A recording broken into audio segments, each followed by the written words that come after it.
Здесь просто открытый портал.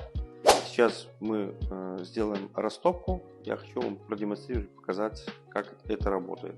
Первым делом перед запуском мы открываем подачу воздуха с улицы внизу и открываем сверху шибер. Открываем.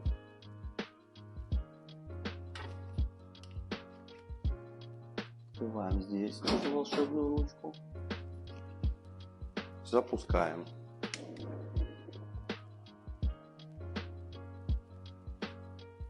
Для более удобной растопки я использую газовую горелочку,